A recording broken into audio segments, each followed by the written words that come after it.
నమస్కారం. Welcome to our channel. నేను మీ Padmavati. July నెల 16వ తేదీ నుంచి 31వ తేదీ వరకు 12 రాసుల వారికి ఏ విధంగా ఉంటుంది అనేది మనం ఇప్పుడు గురువుగారు ప్రముఖ జ్యోతిష్యులు బ్రహ్మశ్రీ నందిబట్ల శ్రీహరి శర్మ గారు మనతో పాటే ఉన్నారు. ఆయనతో మాట్లాడి ఈ 12 రాసుల వారికి ఏ విధంగా ఉండబోతుంది అనేది మనం తెలుసుకునే ప్రయత్నం అయితే చేద్దాం. నమస్కారం గురువుగారు. గురువుగారు, 16వ తేదీ నుంచి 31వ తేదీ వరకు తులారాశి వారికి ఏ విధంగా ఉండబోతుంది, అలాగే ఏ పనులు చేయడం వల్ల శని దశ నుంచి తప్పించుకొని మంచి పనులు చేకూర్చుకునేందుకు ఏ పరిహారాలు చేయడం వల్ల విజయోస్తు కలుగుతుందో చెప్పగలరని కోరుకుంటున్నాను. తులారాశి వారికి ఈ నెల 16వ తారీఖు 30 నుంచి 31వ తారీఖు వరకు ఏ విధంగా ఉండబోతుందో తెలుసుకునే ముందు గ్రహ సంచారం ఏ విధంగా ఉందో తెలుసుకుందామమ్మా. రాశికి 12వ స్థానంలో కేతువు, 6వ రాహు, 5వ శని వక్రీకరించి ఉండడం, 8వ కుజ గురుల యొక్క సంచారం మరియు 10వ స్థానం రవి బుధ శుక్రుల యొక్క ప్రభావం వెరసి చూసినట్లయితే దైవానుగ్రహం లేని కారణం చేత ఈ యొక్క తులారాశి వారికి 16 నుంచి 31 తారీఖు వరకు కొన్ని ఇబ్బందికర పరిస్థితులు ఎదుర్కోక తప్పదు. కాబట్టి ముందుగానే ప్రిపేర్ అయి ఉన్నట్లయితే దానికి తగ్గట్టుగా ఏ విధమైనటువంటి పరిహారాలు పాటించుకోవాలి, ఏ విధంగా సిద్ధపడాలనే విషయాన్ని మనం ఈ విషయంలో కూలంకషంగా తెలియజేసుకుందామమ్మా. ముఖ్యంగా గమనించుకున్నట్లయితే ఉద్యోగంలో మార్పులు చేర్పులు చోటు చేసుకున్నాయని చెప్పవచ్చు. ముఖ్యంగా ఉద్యోగ బదిలీలకు సంబంధించే ప్రయత్నాలు కూడా కొలిక్కి వస్తాయి. అలాగే నూతన ఉద్యోగం కోసం ప్రయత్నం చేసే నిరుద్యోగులు కాస్త నిరాశాజనకమైన ఫలితాలు పొందుతాయి. కాబట్టి జాగ్రత్తగా మొక్కువని ధైర్యంతో ఆత్మవిశ్వాసంతో ముందడుగు వేసినట్లయితే అన్నింటా విజయం మీదే పొందుతానని చెప్పొచ్చు. అయితే చేపట్టినటువంటి ప్రతి పనికి కూడా ఏ స్థానం ఉన్నటువంటి కేతువు యొక్క ప్రభావం చేత కొన్ని అడ్డంకులు అనేటువంటివి ఉంటాయి. అలాగే శని వక్రీకరించినటువంటి కారణం చేత తలిచిన పనులు అమల్లోకి రావడానికి చాలా సమయం పడుతుంది అనేటువంటి విషయాన్ని గమనించుకోవాలి.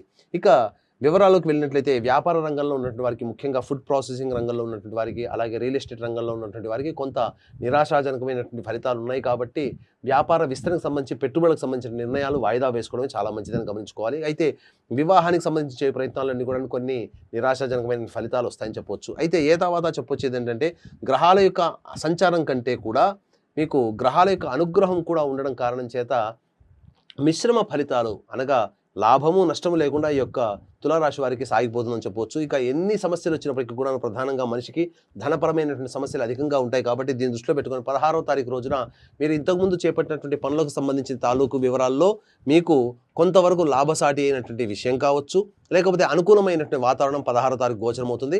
సంతోషంగా ఉంటారు. ఒక శుభమైనటువంటి వార్త, శుభమైనటువంటి పరిణామాలు మీ యొక్క జీవితంలో 16వ తారీఖు నాడు చోటు చేసుకుంటాయి. ఇక 17వ తారీఖు 18వ తారీఖులో కనుక చూసుకున్నట్లయితే అధిక ధన వ్యయమైన అవకాశాలు ఉంటుంది. కుటుంబంలో వ్యక్తుల మధ్య పరస్పర విభేదాలు జరిగే అవకాశం ఉన్నాయి. కాబట్టి జాగ్రత్తగా మౌనంని ఆశ్రయించడమే చాలా మేలైన విషయాన్ని గమనించుకోవాలి. ఇక 19, 20, 21 తారీఖుల్లో మీకు విశేషమైనటువంటి ధనప్రాప్తి కనబడుతుంది. ముఖ్యంగా ఇతరుల యొక్క సహాయ సహకారాలతో మీ యొక్క కార్యక్రమాలన్నీ కూడాను చక్కబెట్టుకున్నాను చెప్పవచ్చు. ఇక 22, 23, 24, 25 తారీఖుల్లో ప్రధానంగా 22, 23 తారీఖుల్లో గృహంలో మరమ్మతులు కానీ వాహన మరమ్మతులు కానీ చేపట్టే అవకాశాలు ఉంటాయి. అలాగే మీరు చేపట్టినటువంటి పనులలో కొన్ని ఇంతకుముందు తీసుకున్నటువంటి నిర్ణయాలు మళ్ళీ తిరిగి ప్రారంభించాల్సినటువంటి పరిస్థితిగా కార్యహాని జరిగే అవకాశం ఉంటుంది. 24, 20 తారీఖులోనైతే ఆరోగ్యం పట్ల జాగ్రత్తలు పాటించాలి. ఇక ముఖ్యంగా గమనించుకున్నట్లయితే మీరు చేసేటువంటి పనులలో మీకు వృధా కాలయాపన ఎక్కువగా జరుగుతుందని చెప్పొచ్చు. ఇక 26, 27 తారీఖుల్లో మరియు 28, 29వ తారీఖుల్లో విశేషమైనటువంటి ధనప్రాప్తి గోచరమవుతుంది.